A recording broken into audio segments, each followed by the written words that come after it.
Welcome to cook at home మంచి రుచి కోసం. సంక్రాంతి వచ్చేసిందంటే చాలు పిండి వంటలతో హడావిడిగా ఉంటాం కదా! ఈ సంక్రాంతికి నేనైతే మా ఇంట్లో బెల్లంతో గవ్వలు చేశాను.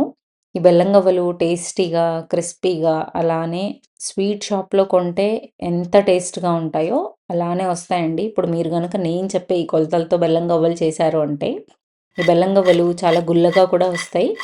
నార్మల్‌గా మనం బెల్లం గవ్వలు చేసుకోవాలి అంటే మెత్తగా రావడమో, లేకపోతే బెల్లంతో పాకం సరిగ్గా రాకపోవడమో ఇలా జరుగుతూ ఉంటుంది కదా! కానీ ఇప్పుడు నేను చూపిస్తున్న ఈ వీడియోలో మీకు అలాంటి ప్రాబ్లమ్స్ అసలింక రాదు. నేను చెప్పే కొలతలు తీసుకొని చేశారు అంటే పర్ఫెక్ట్ స్వీట్ షాప్ స్టైల్‌లో బెల్లం గవ్వలు రెడీ అయిపోతాయి. ఈ బెల్లం గవ్వల్ని మనం 1 మంత్ దాకా ఇంట్లో స్టోర్ చేసుకొని హ్యాపీగా తినేయొచ్చు. అంత టేస్టీగా ఉంటాయి. అస్సలు పాడవ్వవు. ఈ బెల్లం గవ్వలు తయారు చేసుకోవడానికి 2 కప్పుల బెల్లం, 4 కప్పుల మైదా పిండి. ఎప్పుడు బెల్లం పిండి 1:2 రేషియోలో తీసుకోండి పర్ఫెక్ట్‌గా వస్తాయి. అలానే 3/4 కప్ నెయ్యి, 3/4 కప్ సూజీ, కొద్దిగా ఉప్పు, ఒక్క పించ్ వంట సోడా. ముందుగా పిండి కలుపుకోవాలి కదా! దానికోసం నేను మైదా పిండిని ఒక బౌల్‌లో తీసుకుంటున్నాను. ఈ మైదా పిండి ప్లేస్‌లో మీరు గోధుమ పిండి కూడా తీసుకోవచ్చు. కానీ స్వీట్ షాప్ స్టైల్ అన్నాను కాబట్టి మైదా పిండే తీసుకున్నాను. తర్వాత వంట సోడా, ఉప్పు వేసి ఒకసారి పిండిలో బాగా కలిసిపోయేలాగా కలుపుకోవాలి. తర్వాత ఇందులో నేను సన్నగా ఉన్నటువంటి సూజీని వేస్తున్నాను. ఈ సూజీ సన్నగా ఉండాలండి. మీ దగ్గర లావుగా ఉన్న సూజీ ఉందంటే ఒకసారి మిక్సీలో వేసుకొని గ్రైండ్ చేసుకొని ఇందులో కలిపేసుకోండి.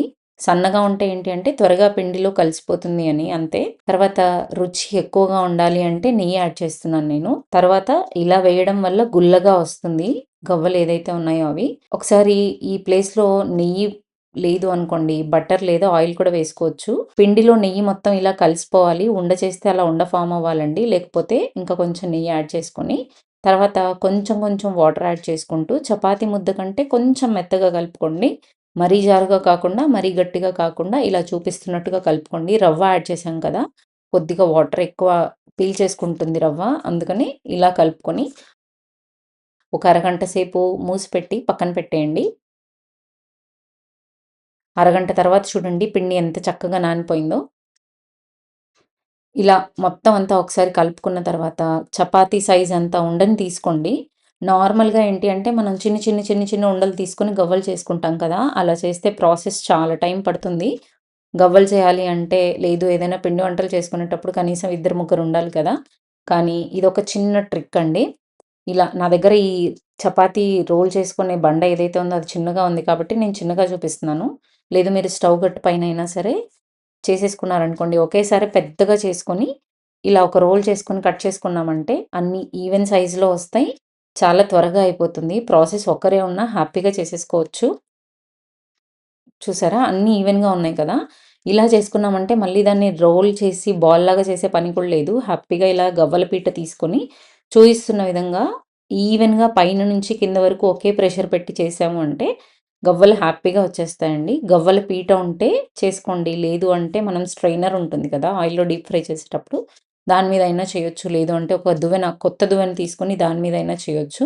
కానీ పిండి వంటలు చేసుకునేటప్పుడు ఇలాంటి ఐటెమ్స్ ఉండాలి ఖచ్చితంగా.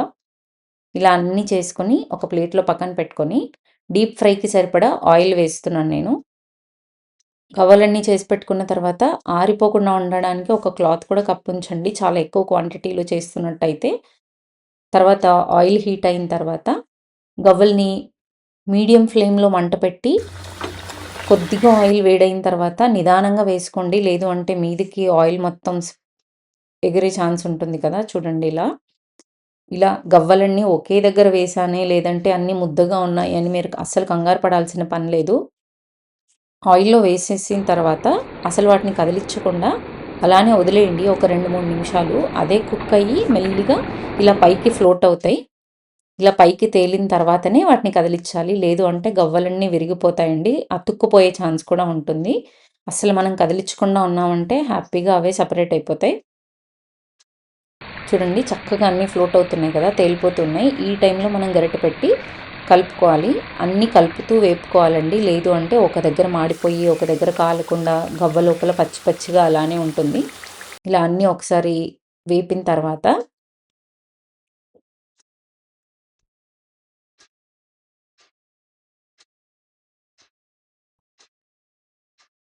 ఈ కలర్ వచ్చేంత వరకు వేపుకోవాలండి. కొద్దిగా కలర్ మళ్ళీ బయటకు తీసిన తర్వాత మారుతుంది. అందుకని మనకు కొంచెం ఒక 2 సెకండ్సో, 3 సెకండ్సో ముందే తీసేసుకున్నామనుకోండి పర్ఫెక్ట్ కలర్ వస్తుంది. బ్రౌన్ కలర్‌లో ఉన్నప్పుడు తీసేసుకుంటే. చూడండి చక్కగా వేగిపోయాయి. అన్నీ ఈవెన్‌గా వేగాయి మీరు చూసినట్టయితే.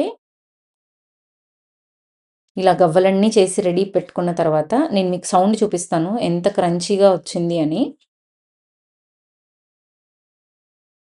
చూడండి ఇప్పుడు నేను సౌండ్ చేస్తాను ఎంత సౌండ్ వస్తుందో. ఇలా క్రంచీగా వస్తాయండి గవ్వలు. ఇప్పుడు నేను ఒకటి తుంపి చూపిస్తున్నాను కదా! చూడండి గుల్లగా ఉన్నాయో అవి. తర్వాత గవ్వలన్నీ చేసి పక్కన పెట్టుకున్న తర్వాత బెల్లంతో పాకం చేసుకోవడానికి ఒక కడాయి పెట్టుకొని అందులో నేను బెల్లం వేశాను. 2 కప్స్ బెల్లం వేశానండి. 4 కప్స్ పిండి తీసుకున్నాం కదా! సో, నేను 2 కప్స్ బెల్లం వేశాను. బెల్లం చాలా నీట్‌గా ఉంది. అందుకని నేను పాకంకి సరిపోయేంత వాటరే వేశాను. లేదు నలకలేమన్నా ఉంటాయి అని అనిపిస్తే కొద్దిగా వాటర్ ఎక్కువ వేసుకొని పాకంని ఒకసారి స్ట్రెయిన్ చేసుకొని మళ్ళీ రీయూజ్ చేయండి.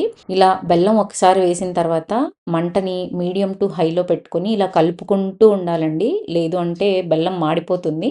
మనకు పాకం వచ్చింది అని ఎప్పుడు తెలుస్తదంటే బెల్లంలో నురుగు రావడం స్టార్ట్ అయింది అంటే పాకం వచ్చేసినట్టే. ఆ టైంలో మనం ఇలా ప్లేట్‌లో వాటర్ తీసుకొని పాకంని చెక్ చేసుకోవాలి. ఇది చాలా సింపుల్ అండి. అందరూ కష్టంగా ఫీల్ అవుతారు. చూడండి ఇప్పుడు నేను వాటర్‌లో వేసిన తర్వాత బెల్లం అసలు స్ప్రెడ్ అవ్వలేదు. ఎక్కడ వేశానో అలానే ఉంది. మనం ఇప్పుడు ఈ టైంలో బెల్లంని చేతిలో తీసుకొని ఒక ఉండ ఫార్మ్ అయింది అంటే పాకం రెడీ అయిపోయినట్టే. ఇప్పుడు నేను చూపిస్తాను చూడండి అలా. చేతిలో పెట్టుకొని ఉండ చేస్తే ఇలా ఉండ ఫార్మ్ అవ్వాలి అంతే. బెల్లం పాకం రెడీ అయిపోయినట్టే. అరిసెలకి కూడా అంతే అండి. ఇదే ప్రాసెస్ ఫాలో అవ్వాలి. చిన్న ట్రిక్ అండి ఇది. ఇది గనుక నేర్చుకున్నారు అంటే పాకంతో చేసే ఏ వంటలైనా మీరు హ్యాపీగా చేసేయొచ్చు. ఇప్పుడు మనకు పాకం రెడీ అయిపోయినట్టే. తర్వాత నేను రుచి కొంచెం ఇంకా ఎక్కువ అవ్వడానికి నెయ్యిని వేస్తున్నాను. ఒక స్పూన్ నెయ్యి. కావాలి అనుకుంటే ఇందులో మీరు ఇలాచీ పౌడర్ కూడా వేసుకోవచ్చు. నాకు పెద్దగా ఇష్టం ఉండదు గవ్వలతో అలా తినడానికి. అందుకనే నేను అవి స్కిప్ చేస్తున్నాను. ఇంకా కావాలి అంటే నువ్వులు కూడా యాడ్ చేసుకోవచ్చు బావుంటుంది. తర్వాత పాకం రెడీ అయిపోయింది కదా! ఇప్పుడు వేపి పక్కన పెట్టుకున్నటువంటి గవ్వలన్నీ అందులో వేసేసి కలుపుకోవాలండి. గవ్వలు వేడిగానే ఉండాలి అన్నదేం లేదు. చల్లగా అయిన తర్వాత కూడా వేసేసుకోవచ్చు. ఏం ప్రాబ్లమ్ లేదు.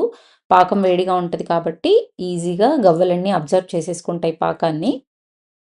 ఇలా ఒకసారి వేసి బాగా కలుపుకోవాలి. చూడండి మొత్తం పాకం అబ్జర్వ్ చేసేసుకున్నాయి కదా గవ్వలు. ఇలా వేసిన తర్వాత గ్యాప్ ఇవ్వకుండా కలుపుతూనే ఉండాలి. లేదు అంటే అన్నీ ఒకే దగ్గర ఉండిపోతాయి. ఒక 5 మినిట్స్ గ్యాప్ ఇచ్చి తర్వాత మళ్ళీ కలపాలి. అలా కలుపుతూనే ఉండాలండి. ఒక్కసారి పాకం చల్లగా అయిపోయిందంటే అవే అన్నీ సెపరేట్ అయిపోతాయి. మనం ఆల్రెడీ నెయ్యి కూడా వేసాం కదా! అందుకని ఒకదానికొకటి అసలు అంటుకోవు. మనం అంటుకుంటాయేమో అని కంగారు పడాల్సిన పని లేదు. చూడండి పాకం అంతా దగ్గరగా అయిపోయి గవ్వలన్నీ పీల్చేసుకున్నాయి కదా పాకాన్ని. బాగా దగ్గరగా అయిపోయిందండి చూడండి. ఇలా కలుపుతూ ఉన్నామనుకోండి గవ్వల్ని మళ్ళీ మనం కూర్చొని సెపరేట్ చేయాల్సిన పనుండదు. చూడండి ఒకదానికొకటి సెపరేట్ అయిపోయి ఎంత చక్కగా వచ్చాయి కదా! అచ్చం స్వీట్ షాప్‌లో లానే ఉన్నాయి ఈ గవ్వలు. అంతే టేస్టీగా ఉంటాయి. అంతే క్రంచీగా కూడా ఉంటాయి. చిన్న పిల్లల నుంచి పెద్దవాళ్ళ వరకు అందరూ ఇష్టంగా తింటారివి.